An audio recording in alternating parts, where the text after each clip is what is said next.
Winners don't lose. You head off inside the darkened warehouse with Shannon. Her eyes have that far-off gaze associated with looking into the astral plane. When the world changed, the Native American tribes made a resurgence as well, demanding a place in the new world. They got it.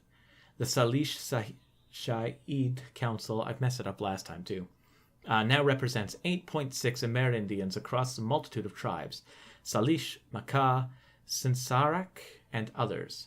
They've adapted to the awakening better than other nations, thanks to a deeper connection with the world, both physical and spiritual. You can see that connection alive in Shannon now. You notice a shift in her focus as she returns to the present. She nods to you. She can sense the spirits in this place. Now you just need to find them. You know, it's interesting that a closer physical and spiritual connection to the world. I was reading a thing. Find that data or we're dead, mate. We got runners in here too. That again, they're just dropping us straight to combat, right? I had read or seen or heard. Oh, I feel bad when that happens. An interesting thing about the war in Vietnam. They had drafted a number of well, they call them Amerindians in this, but they drafted a bunch of Native American peoples into the army specifically because of their incredible tracking ability, right? Like they're well known as being accomplished trackers, and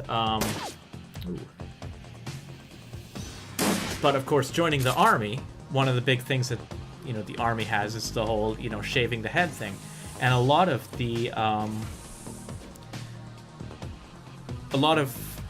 males traditionally have long hair, and when they cut the hair, they found that they weren't as good at tracking as they had previously been, which I just found to be absolutely fascinating.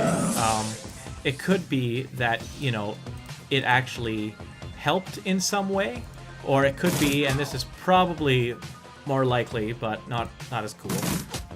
It's probably more likely a psychosomatic response where it's like not having the hair. It's like this is a part of my heritage. This is a part of who I am, and they have stripped that from me, right?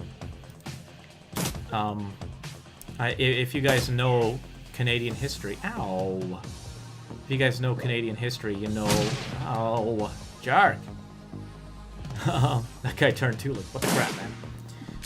There's a lot of tragedy in Canadian history in regards to residential schools and trying to essentially, I want to call it Americanize, but I guess it's like Anglicize or something like that.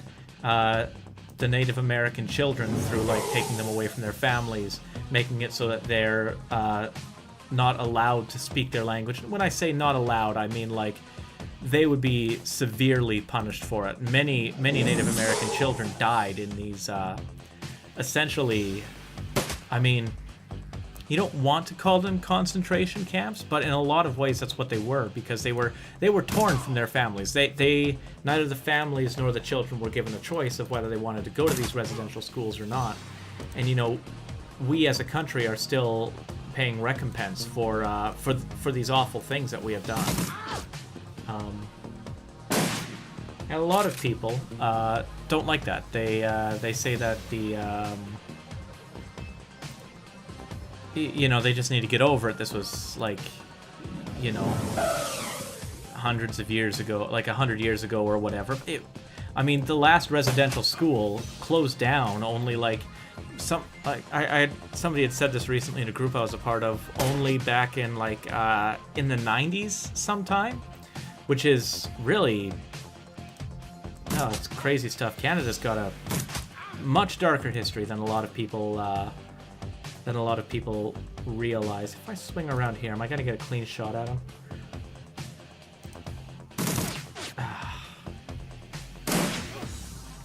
Another example of that dark history being the fact, and again, recently read this in an article, that like 5,000, I think it was, 5,000 Nazis fled to Canada after World War II, and Canada has never deported or They've never deported, and they've never prosecuted a single one of them, which is crazy in my mind. But a lot of countries, especially nowadays, they kind of try to protect the people who were Nazis back in World War II. They try to, well, maybe protect is a little strong. They try to, Death Side, that's a good name too.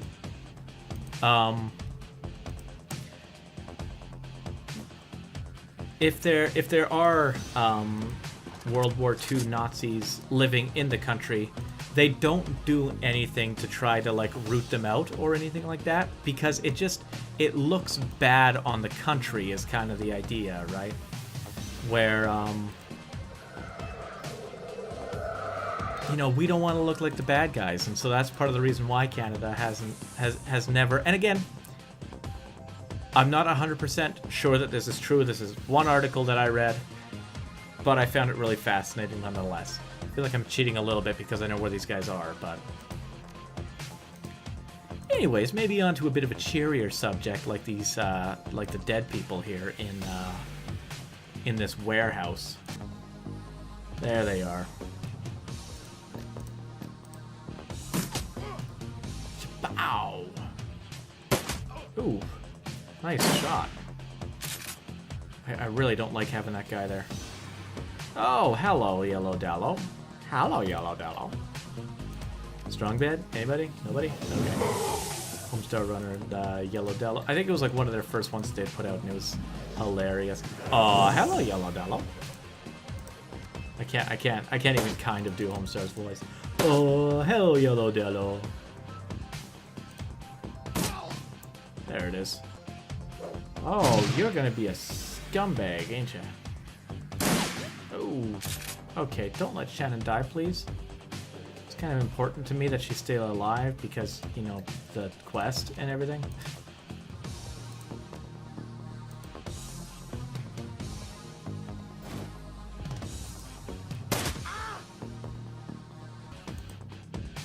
Okay, seriously? Okay, let's just bring her around. Like, this guy's got like 1 health left is what it looks like. There we go.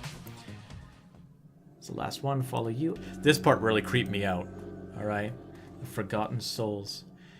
Like, look at them. Their eyes. Holy cow.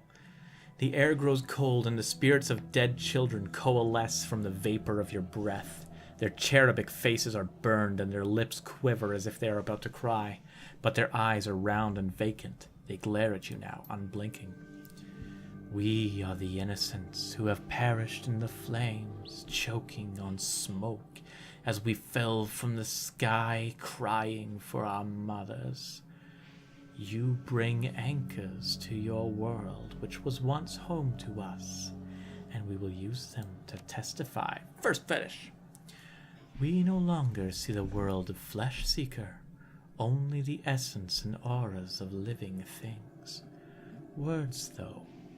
Words may echo through the veil, and sometimes we may hear them.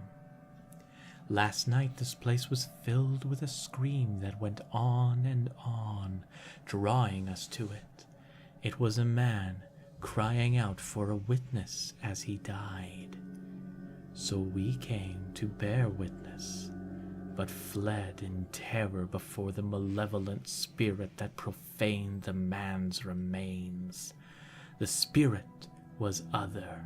It was not of this place. It had twisted its way through the veil and through the dark to come here. So, I think that means it was a demonic spirit, something from, like, hell, that the Ripper had summoned to help, and that was part of the reason why the chest had been torn apart from this guy. I'm guessing the magic and the drugs didn't work properly against this guy, didn't knock him out the way it knocked out the other people, perhaps because of a magical ability, like because he has innate magical abilities, kind of like what Shannon has. When the other had gone and we returned to our vigil, we found 2 creatures of flesh. One you would call an elf, unsullied by technology, and able to channel the energies of the cosmos. Yet his spirit was corrupted from within. He was dark and twisted, yet not like the other, so we did not flee.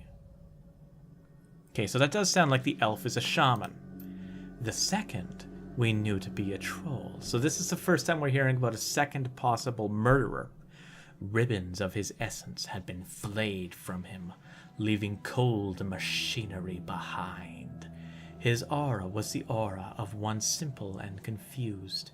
Between elf and troll lay the remains of the man whose sister now chanced to us for justice. So here's the theory that I had come up with about these two now, right? You've got the elf, who is the one actually conducting all of this murder. You know, he's the one leading the charge, so to speak. The troll, on the other hand, that's the troll that they had talked about, who had the surgical implements on his arm. He is the one actually going in and enacting and taking these, taking the pieces out of the of his victims at the elf's bequest. And apparently we're going to the poshest essence of Britain for this description at our sponsor's bequest, our sponsor being Posh England, of course. Was there anything else with this? Right, that was the other thing I had thought, was perhaps the elf that we had seen before, the pale elf, that had asked me about where Dresden was going to take the body afterwards. Maybe he is the elf that we're looking at here. He might be another red herring, like I believe Sam's sister to be, who's Jessica? Yeah, Jess, that's right. The elf, his essence remains in this place, where the man died. Something has been left behind. A small part of him, perhaps. Can you tell us more? The spirit begins to fade, all but the one. Its eyes harden, and it takes full measure of you, as if to commit everything about you to memory. No, we must not stay. Jeez. That creeped me out the first time when they left, and that sudden noise, like the ethereal, like vanishing of this thing, it creeped me out again. They got me twice with that. With the spirits gone, the young shaman releases her hold on the magical tether, connecting her to the other realm. She reels from the backlash, or perhaps from the emotional toll of knowing her brother's last moments. They saw him. They were with him when he died. You all right? She takes a series of controlled breaths, only shuddering with the first few. No. But I will be. I don't want that for him. Not what these poor souls have endured. My brother deserves to be freed. He will be, once we find his killer. Yes, the elf and the troll. We have to find the piece of the elf the spirit spoke of. It's our best hope for stopping this. I think it's a good theory. I'm pretty sure this is what's going on. Blood. This is what the spirits wanted us to find. The piece of my brother's killer. It's not much, but it's enough. She scowls at it, looking every bit like she intends to reach through the small sample and dismember its owner from afar. Perhaps you can. Is that enough to target a spell? All I need is a drop in adequate time. Oh, something. When I'm able, I'll commune with the bear, consult the spirits, and do what must be done. But in the meantime, you must make some portion of the sample. You might take some portion of the sample to pursue a more conventional avenue of attack. Forensics! I have some friends who might help.